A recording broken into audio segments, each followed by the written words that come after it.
The next one we have here is the Bilgewater Berserkers versus the Sacramento Squirtle squad. I don't think either of them are on at the moment, so unless any of us watched this ahead of time, we have no idea what happened. I'm gonna pull up my thing so I know they're not gonna be straight across from each other. So I'm gonna have to, let's see, it's here, and all right, they're in the same conference. So the first match we had was a rival match. That's when you have two players in separate conferences fighting each other. The way it works out, every week, two teams will be fighting against their rivals, and then the last week we have a 7th week where, the 6th week everybody fights in conference. It's the first 2 weeks. First 3 weeks, sorry. It's 3 weeks where two people fight their rivals, 3 weeks where everybody stays in conference, and then the 7th week, everybody is fighting their rival. So, got a nice little mix there. Everybody will rematch their rival one time. Alright, so, next we have, alright, let me make sure I have this set up. So these two are in conference, Bilgewater Berserkers and Sacramento Squirtle squad. Alright, so, while I mark down these teams here, who to watch out for, why don't we get any of you guys have any predictions, like, if you've watched already, don't spoil it, but any predictions about how the teams are going to match up? This is about what I predicted Tyrant to bring, because he can't really bring anything else without it just practically useless in the match, because he needed to bring Beartick, he needed to bring Gyarados, he needs Fathalpert, and he needs Mamoswine, and then he also needs Breloom as well, pretty much. And Gudra's pretty helpful, so he was pretty much locked into this. I think Fathalpert brought what he should have bring, but Magmortar doesn't make sense to me. He had Seismitoad, which could have been helpful this match, but he just didn't bring it. I don't really get what Magmortar brings to this matchup. But everything else is great, like Ferrothorn ruins him, Ninetales changes the weather. He can't really defensively answer Garchomp at all, or Tornadus. So that's pretty nice. Uxie's nice for support. I guess it allows Ferrothorn to have a free slot for spikes because Uxie learns Stealth Rocks. So that's good, I suppose. Alright, well, let's see what happens, and I'm going to actually try to pay attention to KOs this time.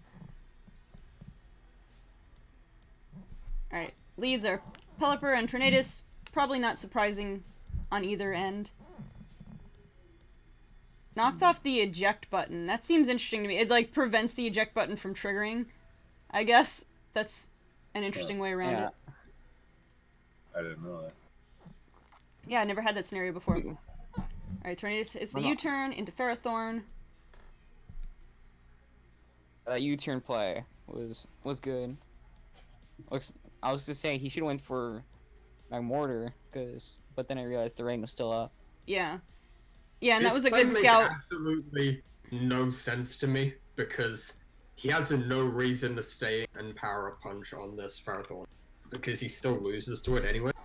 Well, the fact that, I guess, I would have been suspicious, the fact that he was able to protect Scout the power punch anyway, so he knows what's coming. Also, Beartick gets Sword Stand, which is just infinitely better, so I don't know why he's running it in the first place. Yeah, I mean, the only utility Power Punch would have is if you already knew you were going to get the KO. I don't know what hidden power this is. Is that Ghost? That has Ghost or Bug, but I don't get why he's running that. Or it could be Dark. Yeah. Yeah. There's really no reason he has to be running that, though. Yeah, I don't know what that. Doesn't, Gudra get, Dark Pulse? I don't even know, but it's hit. It would be hit just as hard by Dragon Stab anyway, so. So yeah, this Ferrothorn's really given him the advantage of being able to scout out all of Tyrant's moves. Gudra doesn't get Dark Pulse, it's interesting.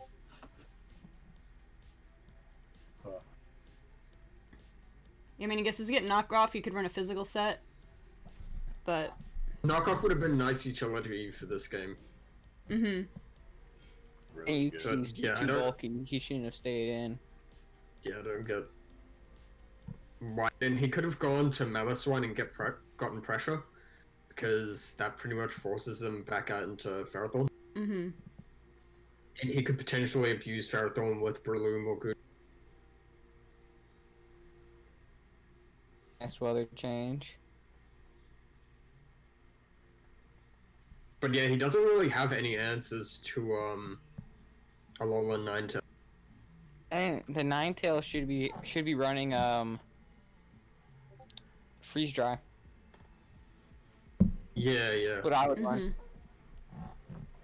Yeah, I mean, Yeah, so this far, doesn't- I don't really get why he stayed in to Power Up Punch. Because if he just Gyro Balled there or Power Whipped, Beartic's dead.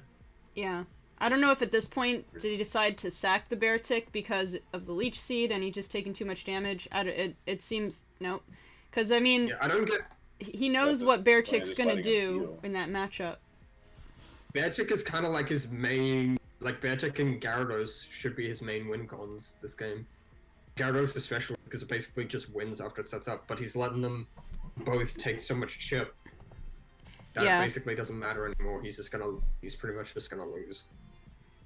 Sacking Balloon was crazy Yeah. as well, because that helped him beat Ferrothorn.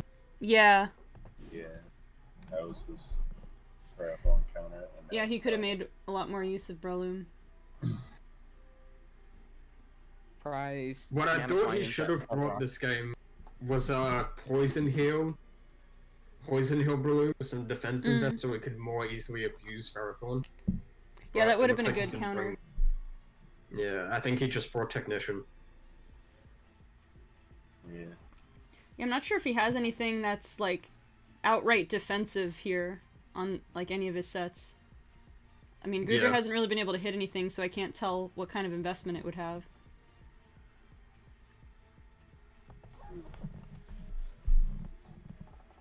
Yeah, sacking Fathalpert wasn't good because now he can't get Rain up Yeah. again.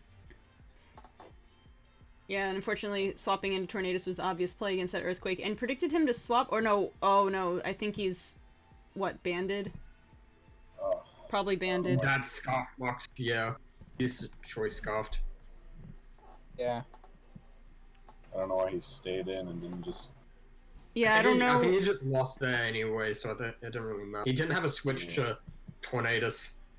If he brought in anything, it would have died to Hurricane. Yeah, he probably figured it wasn't worth. For Ice Punch. See those every day. Avail.